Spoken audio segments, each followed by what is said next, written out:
Hola a todos, hoy nos encontramos con los arquitectos Edwin Brown, Edwin Jonathan Brown y la arquitecta Lynette Vanessa de Brown, quienes son los arquitectos galardonados en este concurso Mejores Obras de Arquitectura en su versión número 66 con el proyecto Deluxe Residence en su categoría Multiresidencial 2C. Bienvenidos arquitectos, ¿cómo están?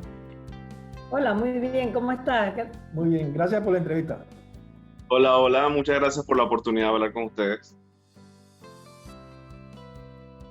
Conozcamos a Edwin Brown como persona en sus diferentes facetas, sus hobbies, su personalidad, su forma de pensar de la vida. Háblenos de ello. Bueno, Edwin Brown es producto de este medio en Panamá, en el cual casi que como por sorpresa, cuando me gradué de la escuela secundaria, todavía la gente en Panamá confundía que y todavía ustedes tendrán experiencia de que usted dice, yo me llamo arquitecta tal, le dicen, ¿cómo no ingeniera? O sea, hay una dificultad porque en realidad ambas carreras se formaron en un solo edificio, en la Universidad Nacional, en el cual la planta alta del edificio la tenía la Escuela de Arquitectura y la planta baja la Escuela de Ingeniería. Así que de alguna manera los ingenieros y los arquitectos de la época y los estudiantes éramos, como se dice, de la misma escuela. Usábamos la misma escalera, nos conversábamos uno al otro y pronto encontramos que habían diferencias entre los arquitectos y los ingenieros. Yo me percaté mucho de eso. Era la forma en que enfocamos las conversaciones o los gustos.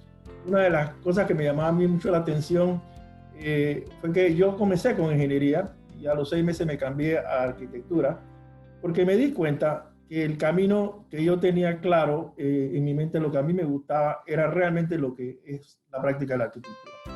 Sin embargo, no era tan notable para los demás de que construir, edificar y hacer las cosas técnicas de la edificación no era necesariamente lo que yo siempre pensé que debía ser un arte. Y bajo esas condiciones, nuestro currículum estaba muy armado, estructurado en la universidad por que el pensum que tenían los artistas dentro de la Escuela de Arquitectura. Teníamos los mejores pintores nacionales, John Neto, Trujillo, Manuel Cedeño, Sacrison, todos eran artistas. También teníamos otras cosas, nuestras materias, el pensum principal era las cosas artísticas, historia de la arquitectura, historia del arte, dibujo a pintura, modelado, escultura y demás otras cosas. Así que se notaba la diferencia. Ustedes, desde que entraba a la facultad, al edificio, usted veía cómo los grupos de conversación se iban afinando. Y dentro de eso pues aprendimos técnicas muy importantes desde el punto de vista físico de la ingeniería, pero también mucho más en el tema de las artes y en el gusto por ellas. Así que así comencé la carrera, muy como caí como pez en el agua en el momento que subí los escalones hacia la Facultad de Arquitectura y que no me sentía tan cómodo haciendo como ingeniero.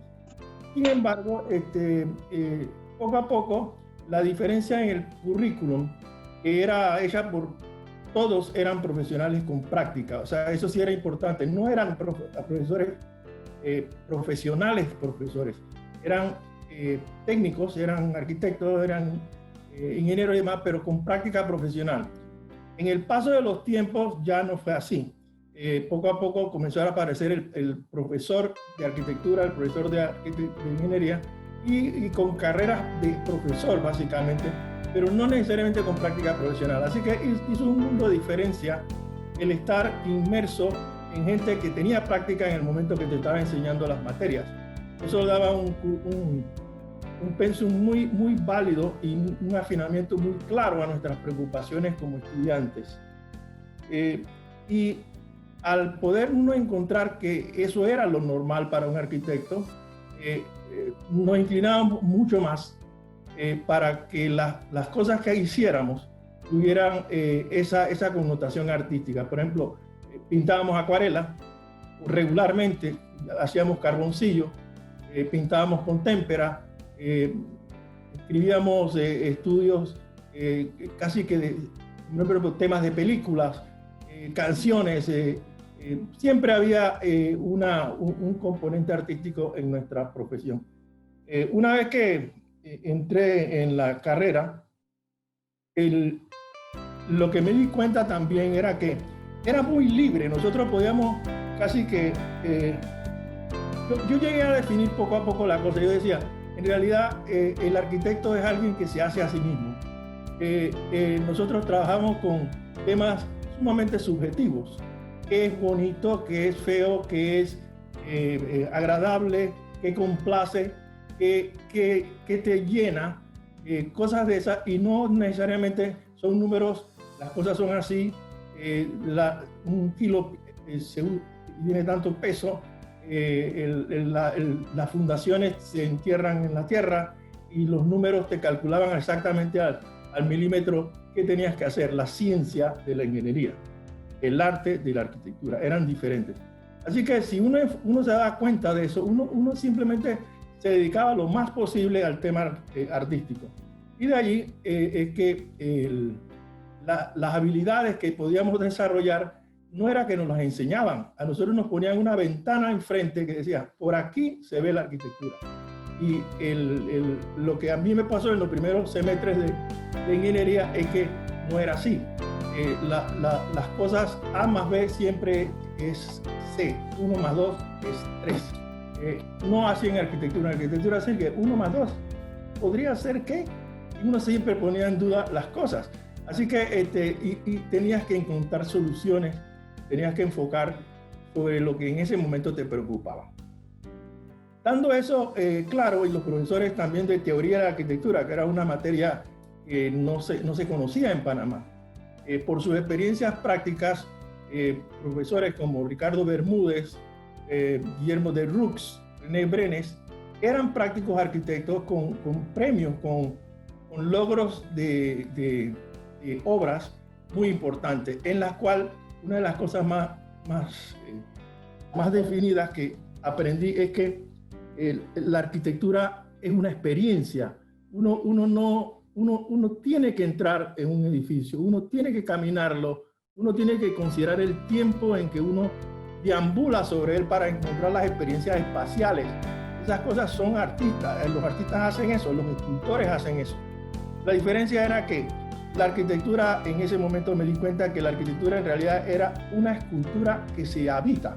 Y bajo esas condiciones, las proporciones, los colores, la luz y la sombra, la manera en que se percibe al uno moverse, las secuencias, como ver cine. Uno sabe que tiene que ir rápido, uno va lento, uno tiene pausas. Esas cosas se aprendían en la Facultad de Arquitectura y bueno, fui muy feliz siendo estudiante, pero principalmente era que no había límites. Si yo quería hacer los mejores diseños, yo tenía que trabajar 10 veces más, porque lo que había que aprender rápidamente era el oficio. Había que aprender a dibujar, había que aprender a pintar, y ese oficio, una vez que uno lo interiorizaba y lo mantenía pues en tu bolsa de bagaje, entonces es que tú podías comenzar a crear sin pensar cómo lo hacías, sin pensar que si yo pongo esto aquí y pongo esto acá, resulta esto. No. Es que ya era tu lenguaje natural. Era como decir, bueno, yo hablo idiomas, pero yo no pienso ni traduzco, yo hablo el idioma. Y eso se hace cuando uno domina el oficio. Y entre más rápido lo hacías, era mejor. Así que era importantísimo la dedicación que uno le daba al tiempo, porque el arquitecto se hace a sí mismo. Esa fue mi primera impresión como estudiante de arquitectura. Bueno, siguiendo con el camino, después de graduarme, me tocó el periodo de Panamá en que, estando nosotros haciendo tesis, hubo un golpe de Estado en el cual la universidad se cerró por 2 años y nosotros no pudimos ni entregar la tesis porque quedamos en la mitad del camino haciendo la tesis. La Universidad Nacional, incluso el Estado en ese momento, el gobierno, abrió las puertas a que los estudiantes se fueran a otro país a terminar, porque ellos, el gobierno no quería abrir la universidad porque era un foco en contra de un gobierno militar. Así que ellos no querían abrir la universidad y nos daban la oportunidad de que buscáramos para afuera a otros lados. En ese tiempo nos habilitaron la posibilidad de que los profesores, que eran profesionales, nos asistieran libremente desde sus casas y nosotros le hacíamos preguntas en el proceso de la tesis. Y al final abrieron la universidad por 3 meses para que nosotros convalidáramos las tesis, las entregáramos y luego le iban a cerrar de nuevo. Así que nuevamente era una carrera enorme y rápida para poder tratar de tener una legitimidad profesional. Y después de eso, incluso yo registré mi diploma de arquitecto en México y otros en Colombia y demás, porque no íbamos a poder practicar en Panamá. Cuando ahora hablamos de la pandemia, en ese momento era un país en revolución. Así que nosotros sabemos el valor del tiempo y al habernos hecho a nosotros mismos y encontrado los valores dentro de nuestra propia formación muy liberal, nos insertamos muy bien en la sociedad y al abrirse luego el compás técnico y ponerse las profesiones de vuelta en el partir de 1968 1969, que fueron las primeras prácticas que se pudieron hacer, había una gran demanda porque había estado cerrado toda la práctica, así que los estudiantes jóvenes, los nuevos arquitectos encontraban trabajo. Lo encontraban porque no se había hecho nada en 3 años. Y además de eso, porque Panamá vivía de los trueques, los sueldos no eran firmes, tú cambiabas un servicio que hacías por otro producto y cosas de esas. Así que, como ustedes pueden entender, esa situación de inestabilidad nos daba mucha fuerza. Llegó el momento de que le tocó a mi generación casi que inventar procesos de edificación nuevos, como por ejemplo la introducción en los pospensados como estructuras, los edificios, planearlos como edificios altos, el entender un poco cómo se tenía que gestionar un proyecto, promover un proyecto. Y para eso fue de oro haber hecho acuarelas, haber hecho témperas, haber aprendido a vender los proyectos a través de las formas visuales. Así que, como ves, la experiencia mía en la universidad, igual que los compañeros nuestros de la misma carrera, fuimos pioneros en eso.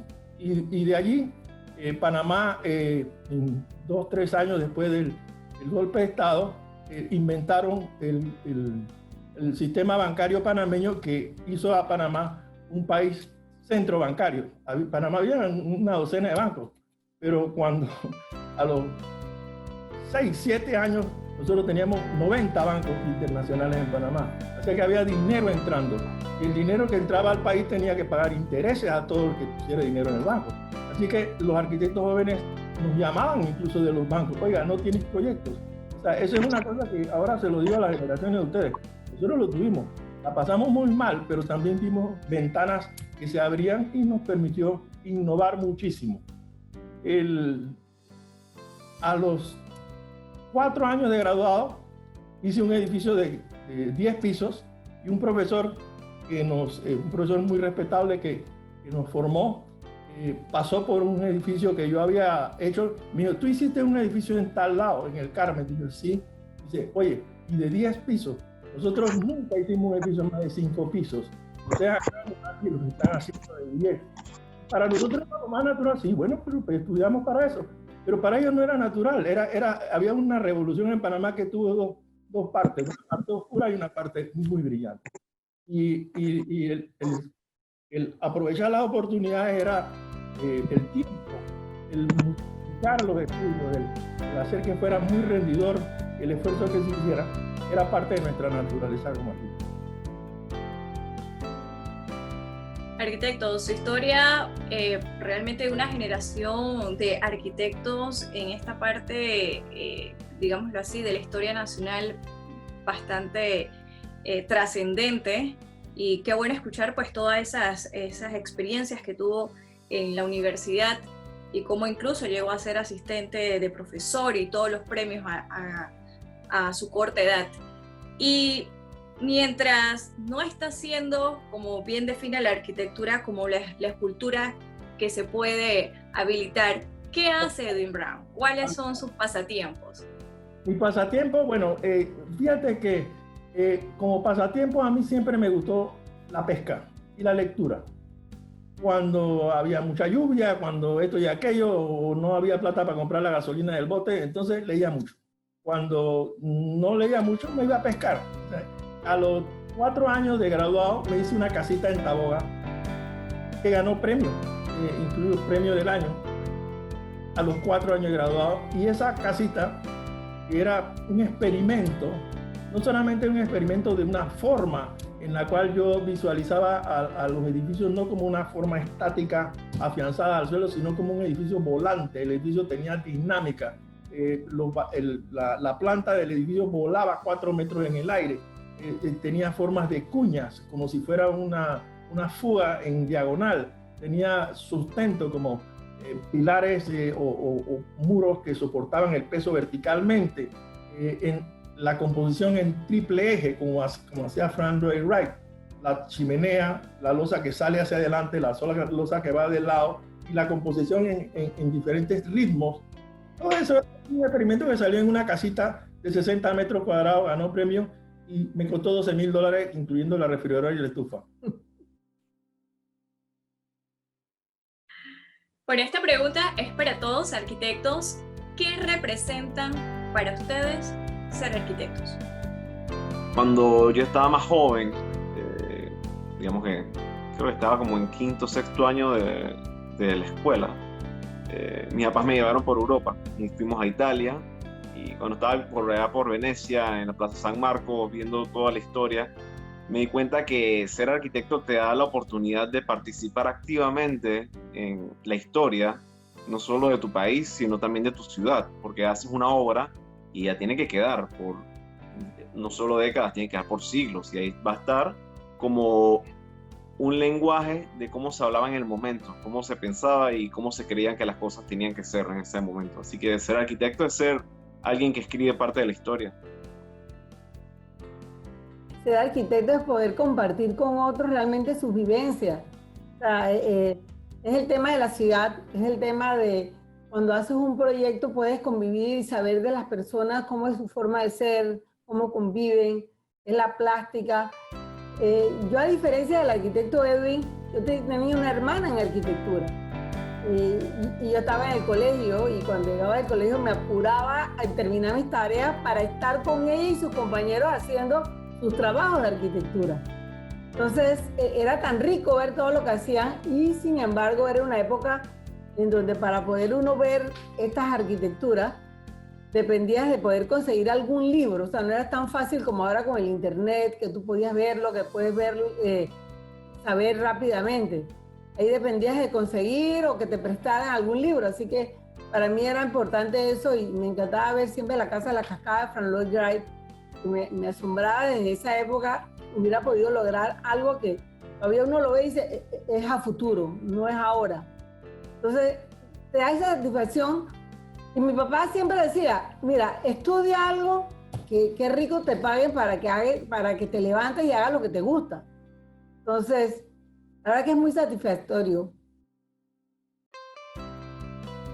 Yo no sabía que Edwin lo había visto de esa manera, me alegra mucho escucharlo, porque precisamente el tema en teoría de la arquitectura, de ver la consecuencia de la obra, no es un papel, no es dibujar un plano, es caminarlo, vivirlo y ver que en todas las épocas, esa actividad de los arquitectos ha sido lo que ha sellado la historia. Se dice, hay un escritor sumamente importante mexicano que decía que la arquitectura se escribe con piedra.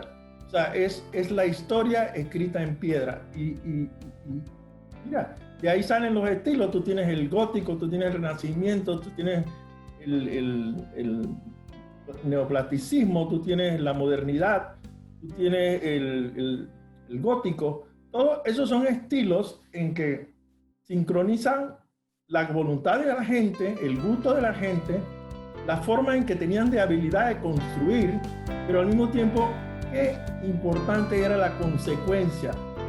Nadie se le ocurriría destruir un edificio gótico.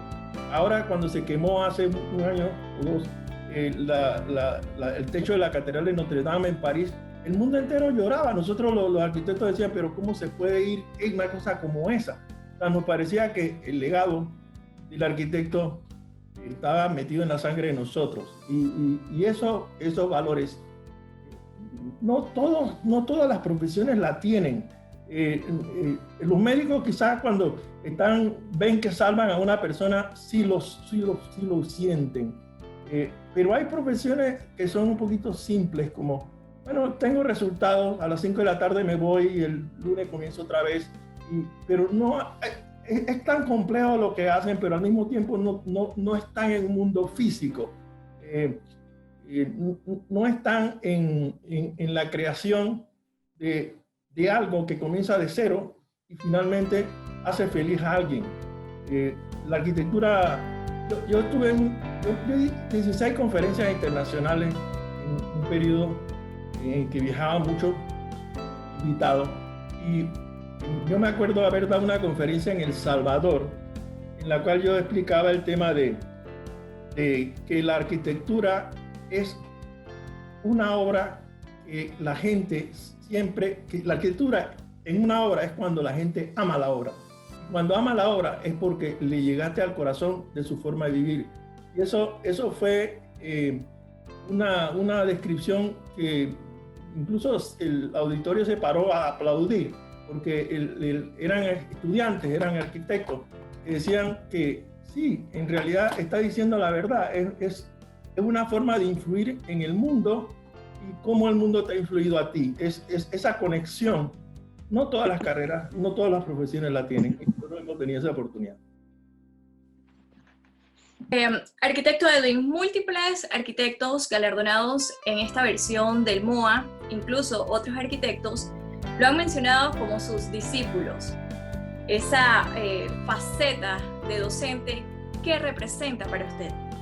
Para mí, primero, es parte de mi vida. O sea, como ya te lo explicaba originalmente, al principio de mi intervención, el practicar y enseñar involucraba la necesidad de pararme a la madrugada a leer los libros para poder darle clase a un montón de gente a las 7 de la mañana hasta las 12 del día con 3 y 4 grupos de teoría. Así que no podía decir que yo no me leí.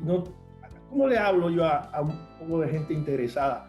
Entre más lo formamos bien, más preguntan y más profundo quieren que llegue.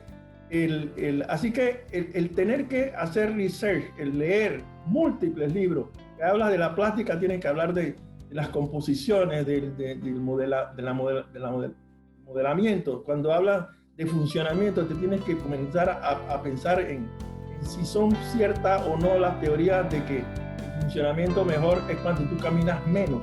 Y de repente comienzas a descubrir que los mejores arquitectos del mundo siempre dijeron, pero es que caminar dentro de un espacio arquitectónico, entre más camines es mejor. Randall Wright hacía la posición de las recámaras lejísimo de donde quedaba la área de estar, y hacía galerías para moverse a lo largo de los jardines. Y eso de que apenas abres la puerta del vestíbulo te va a llevar rápidamente y sin pasillos a las cosas, es una idea de funcionamiento que nos enseñaron también, pero que de alguna manera al hacer la lectura para dar las clases, tú te das cuenta de que no es al revés, es que son los ciclos del movimiento, de las secuencias entre escena y escena, lo que hace a la arquitectura rica. Y bueno, eso me ponía a mí a pensar y me ponía en duda cuando yo veía que yo al principio veía las fotografías y las plantas de Randall Wright y decía, pero es que camina demasiado, tiene pasillos muy largos, no es muy funcional. Al final, ¿qué importaba la funcionalidad? Lo que importaba era el ánimo, lo que se sentía adentro. Y eso, la Casa de la Cascada la puso en unas rocas con el agua de un río pasando por debajo, que Albert Einstein, que fue de visitante a ese edificio en una invitación muy personal del dueño, decía, es que no puedo dormir porque la cascada no me deja dormir. O sea, la mente de Einstein estaba en la ciencia, estaba en otras cosas, pero la funcionalidad de una casa metida en una cascada con ruido del agua es espectacular, aunque el ruido, sí, el ruido es parte de ese espectáculo. Así que el tema pues de la enseñanza y la práctica son importantes. A nosotros y a mí principalmente me tomó desde prácticamente la graduación hasta ya tengo retirado de la universidad casi 36 años, pero en ese momento yo creo que puedo haberle dado clase quizás a 6,000 personas, o sea, es increíble y sobre todo al principio de la Universidad Nacional de la Escuela de Arquitectura, que había tantos alumnos y no había profesores que tú tenías que tener grupos de a veces de 70 estudiantes. Imagínate darle clases a 70 estudiantes. Y sobre todo, clases en que tú no era cuestión nada más de hablar, es que tú querías, bueno, hágame una presentación, presénteme esta fachada o este edificio, preséntemelo en carboncillo. Y a la próxima semana, ahora quiero que me lo hagan en témpera. Ahora este mismo edificio me lo va a hacer en acuarela. O sea, y yo tenía que revisarlo. Mira, los colores no se hacen así, tiene que hacer un lavado de wash en el papel para que la acuarela corra. Había crítica directa sobre esos trabajos cuando tenía 72 alumnos, o sea que era un sacrificio muy grande. Nosotros dábamos clases en la mañana, en la tarde y en la noche. O sea, y al mismo tiempo tener una oficina que si no, ¿de dónde sacabas el resto del dinero para vivir? O sea, tenías que trabajar también y tener clientes. Así que la verdad que la parte de mi experiencia con los alumnos me enriquecía.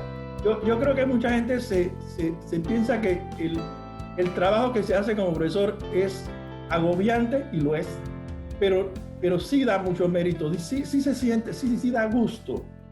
Así que todos estos estudiantes que me encuentran por la calle, profesor, y a veces no me acuerdo bien de la cara porque eran tantos, pero el gusto de saber que lo recuerdan a uno y que de alguna manera lo que uno decía les llegó, es parte de un legado. Arquitectos, ¿nos pueden comentar cuáles fueron los criterios de diseño utilizados para trabajar el tema de la orientación, la volumetría del proyecto y la conformación de los espacios? Bueno, como sabrás, el lote es bastante angosto para el proyecto y el requerimiento del cliente era de meter bastantes apartamentos de familias jóvenes, por lo cual la prioridad inmediatamente es cómo podemos salir corriendo desde el centro del lote a encontrar luz y ventilación inmediatamente. Y de ahí vamos haciendo el reparto de la misma torre. Vamos haciendo que, podemos encontrar una vista que nos presta el Bayshore debido al diseño que tuvo hace ya 27 años. Y ahí de una vez arrancamos con una ventaja. Podemos ubicar un apartamento importante contra el podio social que se genera. ¿Qué otra vista tenemos? Bueno, tenemos este acceso a poder ver recto hacia la calle que baja después de la Winston Churchill. Y teníamos la oportunidad de ver atrás el edificio Ana Gloria, que es bajo, pero si le sumamos la altura que ya ganamos con los estacionamientos, nos daba la oportunidad de poder tener un apartamento con la totalidad de su vista hacia la parte trasera del lote, lo cual usualmente no sería posible, pero como el vecino es bajo, podemos obtener esa vista prestada. En ese sentido, el reparto es posible debido a dónde está localizado el proyecto y cómo es la realidad de su vecindario. Algo que hacemos siempre en los proyectos de residencia es salir corriendo a buscar la ventilación y la luz, para que en un país como Panamá, que es tan caliente y tan húmedo, necesitamos asegurar de que los apartamentos tengan ese balance entre sol, pero que no estén muriéndose de calor, ¿no? Y que puedan ventilar para poder tener aire fresco y botar humedad. Algo que siempre, cuando empezamos los diseños de apartamentos, en el modelado inmediatamente vamos llenando la fachada de aleros y balcones. y después es casi que un ejercicio de quitarle para ir generando la fachada. Y como en ese restarle de lo que es el perímetro original, ¿no? Y este criterio de qué nos permite el vecindario hacer es lo que fundamentalmente hace la planta del edificio y eventualmente lo que nos permite hacer la fachada del edificio. Ya que si ya establecemos dónde están las vistas, dónde están los aleros, dónde están las terrazas, entonces ya podemos ir pensando, ok, dónde quiero hacer diferentes cortes de la fachada. Uno de los casos más importantes que nos pasó fue, la planta era tan grande, llegando a los límites de la propiedad, de los retiros de la propiedad, era cómo podíamos entonces ahora cortar este volumen para generar una fachada interesante, ya volumétricamente, no solo a nivel de fachada plana. Vimos la oportunidad entonces de, bueno, podemos cortar la torre en pedazos.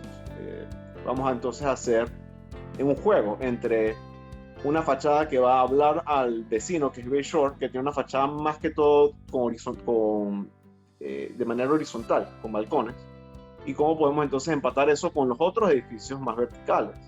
Por lo cual entonces nace la fachada de Deluxe, que es de un lado horizontal con los balcones y el alero, y del otro lado una vertical muy, muy pronunciada.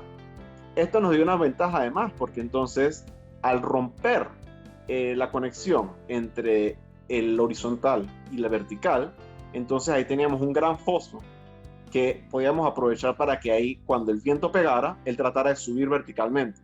Y de ahí fuimos diseñando con diferentes variaciones la que terminó siendo la curvatura, que es ya insignia del edificio mismo, cómo va fugando la ventilación desde abajo hasta la parte más alta de la torre. Y dentro de las facilidades que ofrecen las áreas comunes, ¿qué nos puede manifestar? Bueno, debido a que el edificio tenía muchos apartamentos, y no solo muchos, sino que de diferentes tamaños. Imagínate que en total son 7 modelos, ¿no? Pero la mayoría son 3 modelos básicos de apartamentos. Era necesario entonces poder ubicar entretenimiento y espacios de estar para familias bastantes y diferentes tamaños. Lo primero que hicimos fue en planta baja poder ubicar un salón de festejo y un salón lounge informal. Ese lo usan hoy en día bastante los muchachos más jóvenes, van allá abajo y tienen una tele, ellos reciben amiguitos. Hay otra gente que se reúne abajo, no necesariamente quieres meter a alguien a tu apartamento, pero tienes una reunioncita sencilla allá abajo. También nos permitía tener fiestas que no necesariamente comunican al resto de la área residencial de las personas. O sea que tú nada más entras por la puerta del lobby y ya tienes una zonita de festejo conectada al lobby grande de 3 alturas. Después arriba de los estacionamientos fuimos ubicando lo que era un salón de festejo más grande, pero además está todo el tema de el área social ya más informal, lo que es la piscina, la terraza. Un reto muy importante es, como el terreno es tan chico, la misma planta de apartamentos se consumía una gran cantidad del terreno, por lo cual había el reto de, ok, ¿cómo hacemos para poder meterle luz a una zona donde va a recibir muchísimo viento? Ya que terminamos teniendo requerimientos de estacionamiento, más lo de la roca, de que no podíamos hacer nada de sótano. Tenemos que el área social empieza desde un nivel 8, por lo cual ya tú bañándote ahí tienes muchísimo viento, necesitas entonces sol en todo caso, por lo cual optamos por la solución de elevar la torre de apartamentos.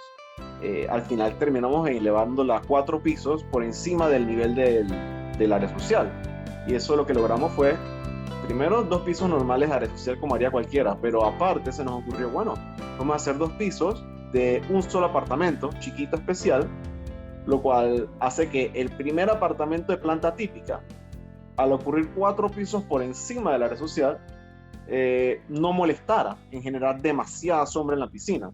Y tú ves en las fotos ahí cómo terminó quedando, que la piscina, que sin embargo tiene un buen pedazo bajo la planta del apartamento A, ella recibe muchísimo sol para poder que no sea una piscina fría. Y ya en lo que es la azotea pudimos ubicar otro salón social mucho más chico, pero para aprovechar las vistas y la brisa que puedes tener cerca de la azotea, y ahí es donde sería un Sky Lounge con una terraza abierta. Y tú ves que es una preocupación que a veces suena como, ¿para qué hacer tantos espacios distintos? Pero pasan cosas como ahora, de que la gente está atrapada en casa y la gente está bastante feliz de poder tener balcones, poder tener aleros, de poder tener vistas y poder tener acceso a área social. Así es, acerca de la propuesta de los mismos apartamentos que ofrece Deluxe Residence, nos comentas que son 7 modelos, uno que nos comenta tu padre que habitas. ¿Cuál es esa experiencia diseñador ocupante? Bueno, es muy curioso porque una de las cosas que hacemos siempre iniciamos en lápiz, ¿no? O sea, está la propuesta, el de la propuesta va una más sencilla esquemática a lápiz, ¿no? Y de ahí vamos arrancando una planta que sabemos que no está lista, pero es la planta para saber que, bueno, estamos determinando la medida correcta, no estamos inventando. Porque a veces es normal, o sea, el lápiz tiene un grosor en escala 1:500 de pronto puede ser, en vez de 10 centímetros, 20 centímetros, y particularmente en Panamá, con los lotes tan angostos, cada centímetro cuenta. Cuando ya tenemos eso más establecido, entonces podemos ver, bueno, vamos ahora a cambiarle de vuelta al lápiz, siempre, ¿no? Llega un punto en que entonces, cuando estábamos haciendo el proyecto, hubo la oportunidad de aceptar como pago uno de los apartamentos. Entonces ahí fue donde vimos que, bueno, qué bien, ahí puedo vivir yo. Y ya cuando arrancamos a diseñar el proyecto fue como otra cosita, ¿no? Porque te da el gusto de hacer como un proyecto de interior para ti, pero a la vez tienes el cliente, ¿no? Que va armando el proyecto por ti casi.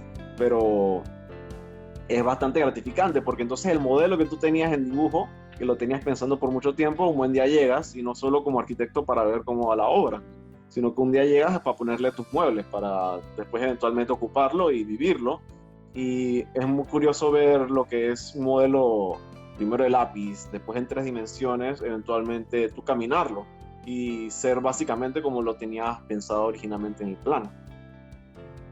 Y algo que jamás pude haber esperado era lo útil que fue el espacio que dejó el vecino, el condominio Bayshore.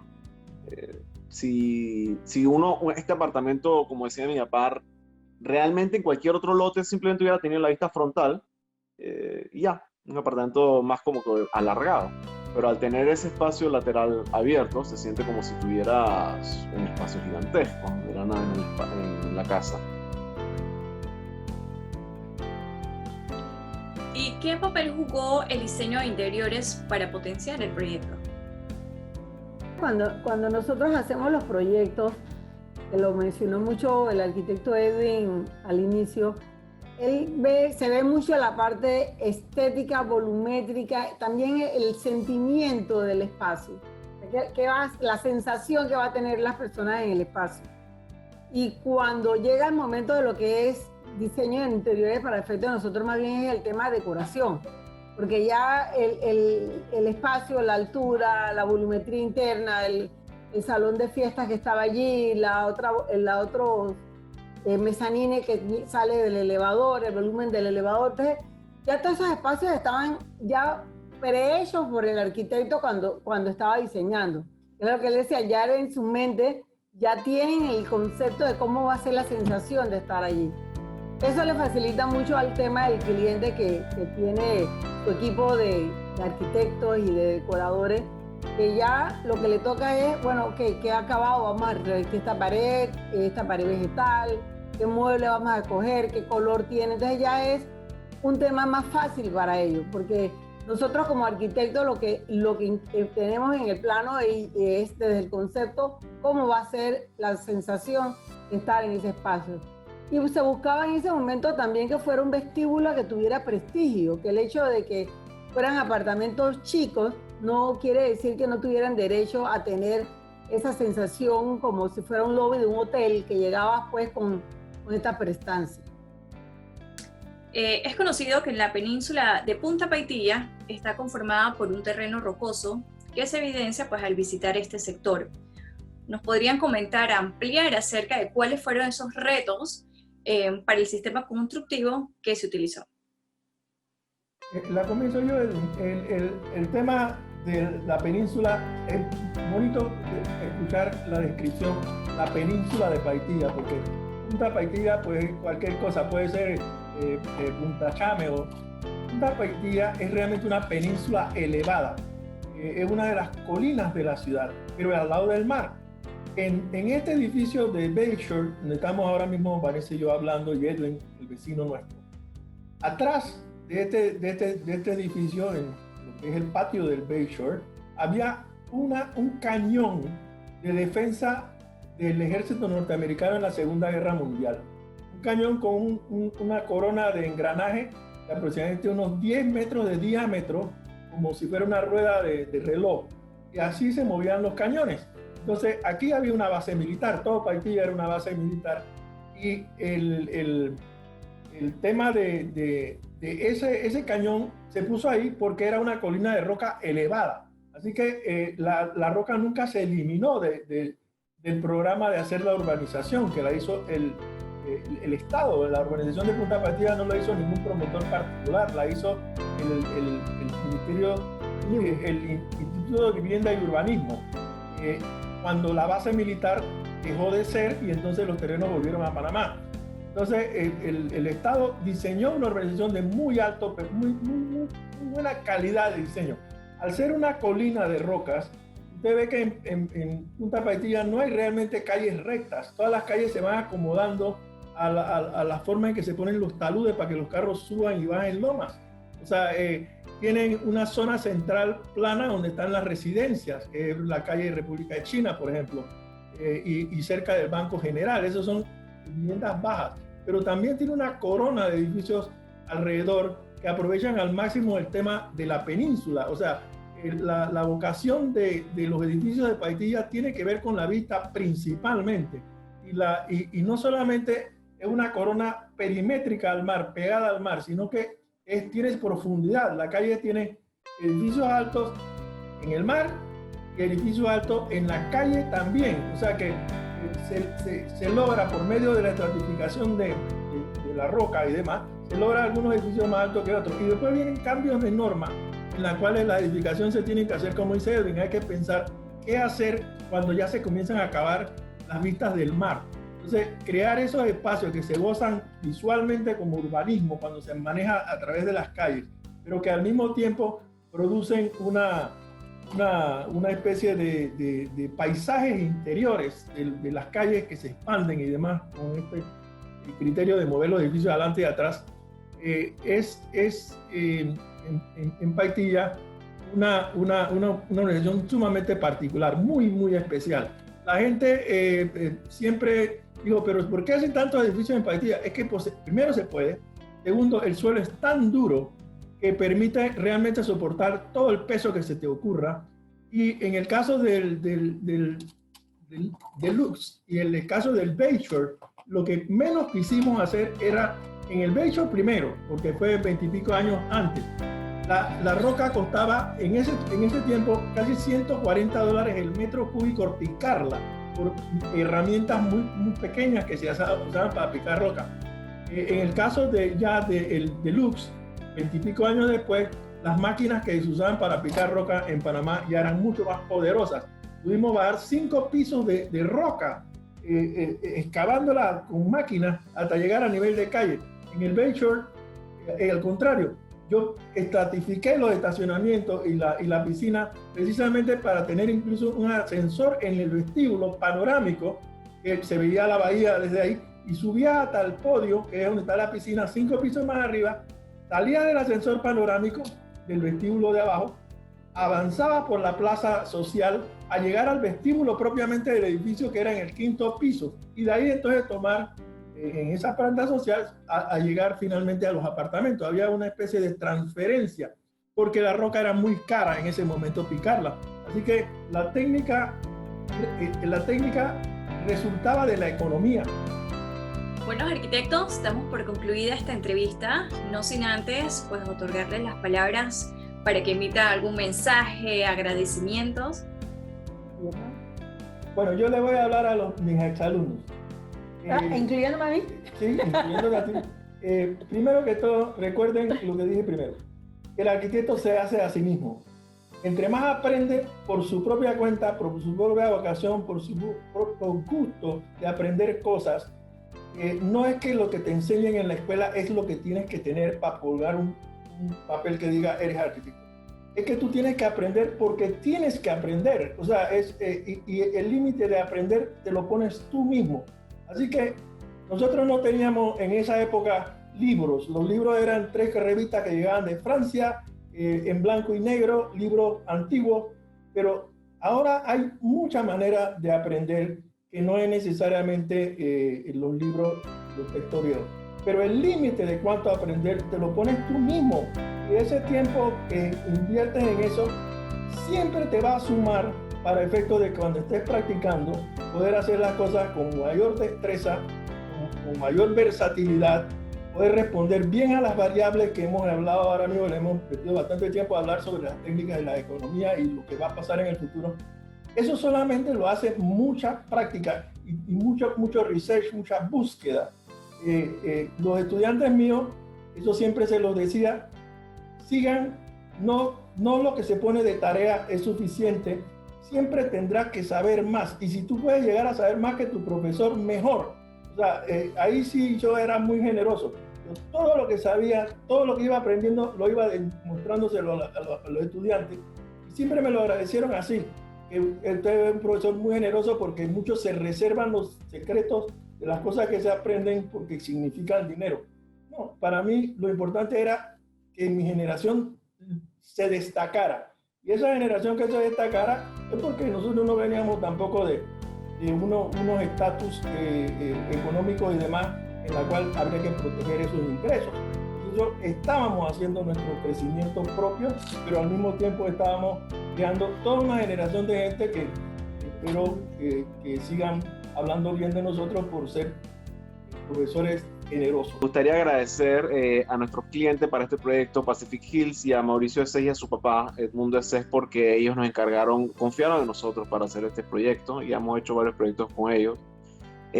Y un buen proyecto, un proyecto ganador, un proyecto de premios, solamente es posible con buenos clientes. Un cliente que entiende que es importante no solo cómo se hace el apartamento, cómo se reparte, sino también que la estética del edificio es importante. Hay mucho sufrimiento de muchos arquitectos en Panamá cuando tienen un cliente que te dicen, no, vete directo a la línea de construcción, vete hasta el retiro, no quiero saber de alero, no quiero saber de esto, hazme el edificio plano y terminamos esto. Ellos en Pacific Hill siempre han tenido una buena atención con nosotros para ver de que la estética del edificio pueda generarse con tranquilidad, y eso ha sido algo bastante importante para nosotros. Porque queremos agradecerle al Colegio de Arquitectos, al excelente jurado que estuvo en este concurso de las mejores obras, que la verdad que felicito al colegio que cada vez tiene jurados más exigentes en la calidad de las obras. Han vuelto a elevar el concurso de las mejores obras a una calidad de diseño realmente muy importante. Quiero felicitarlos a todos y sé que ese trabajo de jurado es bien difícil, hay que viajar por todo el país, hay que dedicarle tiempo a Tonuren y eso es un esfuerzo que hace el jurado. Felicidades y felicidades a la comisión del concurso MOA por tan excelente trabajo que están haciendo. Bueno, en nombre del Colegio de Arquitectos le queremos agradecer su tiempo y que tengan buenas tardes.